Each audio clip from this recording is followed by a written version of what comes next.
Panda. I got broads in Atlanta. Just to throw me in the family. Credit cards and the scammers. Getting no licks in the van. چطور نوبای من؟ برو. چطور این عاشقای ادبیات؟ چطور این نوبای من؟ امروز اومدم با این ویدیو تخصصی در مورد ادبیات. میخوام در مورد استاد شهریار صحبت کنم. بریم برای اون ویدیو. لیتس گو. نمیرم برای ادامه باید بقیش هم اینجا بگی.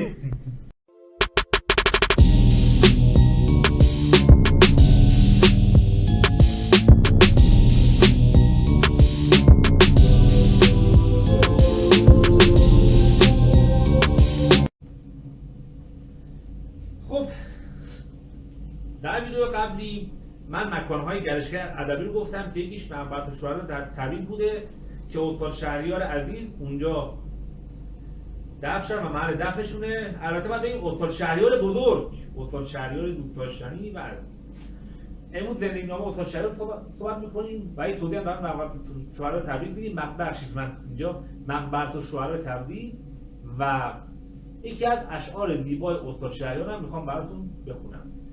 خب توضیحات من از روی پاوره. من اینجا پاور رو الان باز میکنم و 3 2 1 کلیک گو. خب محمد حسین بهجت تبریزی متخلص به استاد شهریار که البته قبل از اون بهجت تبریزی بوده این فامیلیش. 11 دی ماه 1285 شمسی در تبریز متولد میشه و خانواده‌اش هم اهل ادب و شعر و شاعری بودن و در روستای خوشگناب بستان آباد در شهر تبریز البته این روستاش متولد میشه. پدرش هم میرآقای خوشگنامی و مادرش هم خانم نن ناکشته. چه اسم زیبایی واقعا. در تبریز باباش وکیل بوده و اهل ادب و شعر و شاعری، یعنی جایگاهی که داشته خیلی جایگاه خاص و ویژه بوده و مادرش هم خانه‌دار بود. تولد شهریار هم با انقلاب مشروطه و تحولات مشروطه متقارن بوده. حالا اما انقلاب مشروطه چیه من در یک ویدئویی بعد قشنگ مفصل توضیح میدم. یک واقعه مهم تاریخی در ایران بوده که من در یک ویدئویی مفصل توضیحش رو خواهم داد. سید محمد حسین 5 تا برادر داشته و 7 خواهر. مادر پدرش هم اولین مربیانش بودن که بهش آموزش شدن. آموزش قرآن، گلستان و بوستان و حافظ. و بعد از عاشق و دیوانه حافظ هم مشتاق میشه و عاشق این میشه که شعر بگه، یعنی از اهداف اصلیش همین. تحصیلات کلاسیکش هم توی مدرسه متحده و وسیقش هم توی مدرسه فردوسی تبریز به اتمام میرسونه و سال 1300 شمسی برای ادامه تحصیل میره تهران که پزشکی بخونه. توی دارالفنون ادامه تحصیلشو میگذرونه و سال 1303 میره وارد مدرسه طب میشه که پزشکی بخونه. اول که میره تهران هدفش پزشکی. اما علاقه به پزشکی نداشته. البته 2 تا نظر اینجا هستش. یکی این که یه عده میگن استاد شهریار علاقه به پزشکی کلا نداشته، از سر اجبار رفته. و یه عده میگن نداشته اما بعد اینکه شکست پزشکی خورده تحصیلات رها کرده. البته در کل که رها میکنه به علت شکستش. اما ماجراش چیه؟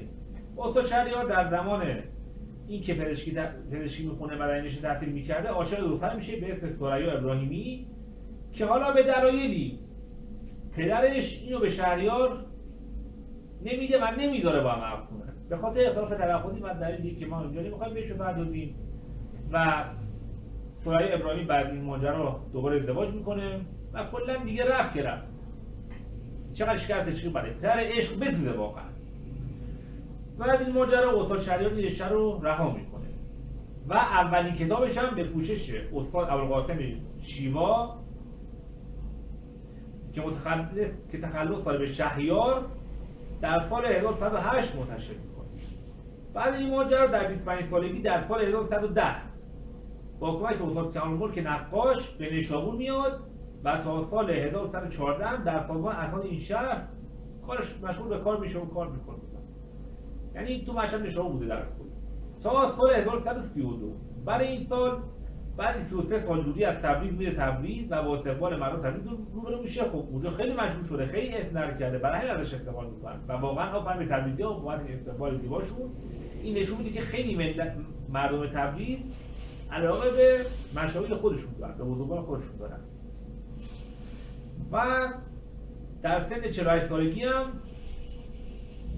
در سال 1133 با نوه دخترعمه‌اش به نام سرکار خانم عزیزه عبدالخلقی که مالای 21 ساله بوده ازدواج میکنه که تا ازدواج هم 2 دختر به نام شهرزاد و مریم و یک پسر به نام خالقی که البته عکساش ادامه هست.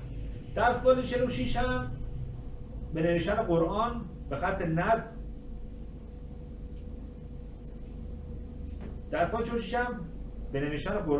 نصب کارشو آغاز میکنه که یه ثلثش هم به اتمام میرسونه و دیوان اشعارش هم چندین بار تو سال‌ها چاپ میشه و زودم نایاب میشده. یعنی وقتی چاپ میشده سریع میخریدنش به خاطر شعرهای خوب مفهوم که باشه. من در ادامه یکی از اشعارش هم بحث شده و تجربه‌های زیادی هم ازش شده. اما خب در سال 1954 همسرش از دست میره و این داغ دیگه‌ای هم بدش میشینه و در سال 57 هم با انقلاب اسلامی ایران همصدا میشه با این حرکت انقلاب و سال 63 هم مجددا علیه تجدید میشه به خاطر شعرهای خوب میشه.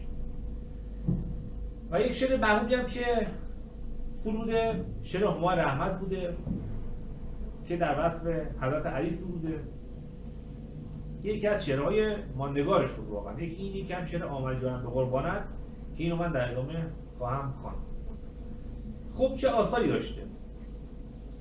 دفتر 6 که سال 1908 تا 10 شمسی با مقدم استاد بهار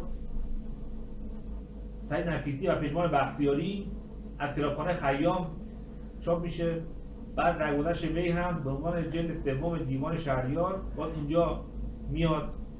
کلیه اشعارش هم در مجموعه 4 جلدی توسط انتشارات زرین به چاپ میرسه و طبق شمارش که از اشعار شهریار بهش عمل آمده، استاد شهریار به عمل آمده، دیوانهای مختلفی یعنی همه شعرها شامل 20060 بیت شعر سنتیه و 15 منظومه و شعر آزاد در قالب‌های تازه. یعنی اینقدر فعال، توانمند و پرتلاش، واقعا باعث افتخار ماست.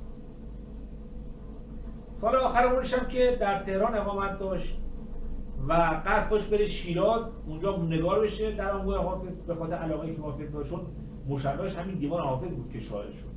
اما خب مستعف پیچه ها رو به هر دلیلی که اونم مهم نیست و یه تبریز. و روز آخر عمرش هم در بیمارستان مهر در 27 شهریور سال 1167 بعد از یک دوره بیماری فوت میکنن و برنامه وصیتش هم در مقبره شهدای تبریز به خاک سپرده میشه که من در ویدیو قبلی هم بهش اشاره کردم و آخرین شاعری هم بود که دیگه اونجا دفن شد دیگه. یعنی آخرین شاعری که در مقبره شهدا دفن شد استاد شهید بوده و دیگه هیچ شاعری اونجا دفن نشد و نخواهد شد.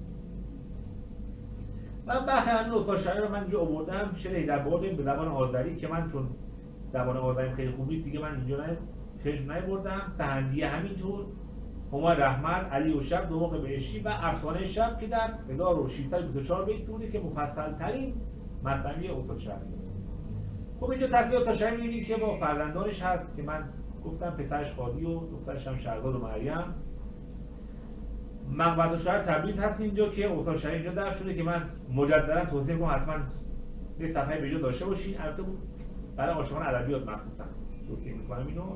و اینم اعلامیه 40 درگذشت استاد شهریاره که اینجا من تصمیمشو آوردم میتونید ببینید و تصحیح استاد در سن میانسالی.